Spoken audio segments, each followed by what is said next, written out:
महाराष्ट्र हा छत्रपती शिवाजी महाराजांचा आहे, फुले शाहू आंबेडकरांचा महाराष्ट्र आहे आणि या महाराष्ट्रामध्ये जर गुंडगिरीच्या घटना होत असेल, जर एखाद्या उमेदवाराला अर्ज भरण्यासाठी जाऊ दिलं जात नसेल, एखाद्या उमेदवाराला अर्ज माघारी घेण्यासाठी जर कॉलर पकडून त्या याच्यामध्ये नेलं जात असेल आणि एखाद्या मतदाराला जर मतदान करा म्हणून धमकावल्या जात असेल, तर हा महाराष्ट्र हा बिहाराच्या वाटेने जात आहे.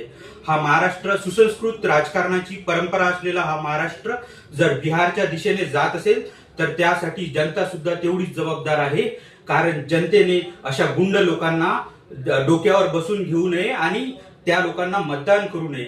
या महाराष्ट्राची जर सुसंस्कृत आणि पुरोगामी महाराष्ट्राची जर परंपरा टिकवायची असेल आणि स्वच्छ सुंदर आणि सुसंस्कृत महाराष्ट्र जर घडवायचा असेल तर अशा गुंड प्रवृत्तीच्या लोकांना वेळीच रोकायला पाहिजे. अशा लोकांना मतदान करायला नको. या लोकांना महाराष्ट्राच्या राजकारणामध्ये शिरकाव करू देऊ नये असं मी माझी नम्र विनंती आहे मतदारांना आणि पक्षातील नेत्यांना, जे पक्षातील शीर्ष नेतृत्व आहे त्या शीर्ष नेतृत्वांना मी आवाहन करतो की ही जी तुम्ही पोषलेली गुंडगिरी आहे, जी गुंडगिरी आणि पैशाच्या जोरावर जी लोक निवडून येतात आणि त्या इलेक्टिव्ह मेरिटच्या आधारावर तुम्ही त्या लोकांना तिकिटा देता, हे चुकीचं आहे. आज जर ही लोक राजकारणामध्ये जर मोठी झाली तर उद्या ही तुम्हालाच घातक ठरेल आणि उद्या ही तुमच्यावर उलटणार नाही, ही कशावरून.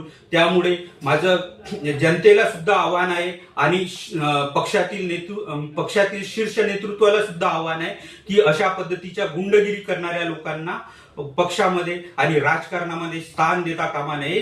नाहीतर हा महाराष्ट्र जो आहे हा शिवशाहू फुले आंबेडकरांचा सुसंस्कृत महाराष्ट्र, छत्रपती शिवाजी महाराजांचा सुसंस्कृत महाराष्ट्र बिहारच्या दिशेने जाईल आणि हा महाराष्ट्र नासवणाऱ्यांना आपण वेळीच रोखलं पाहिजे. एवढं आवाहन करतो आणि थांबतो. धन्यवाद.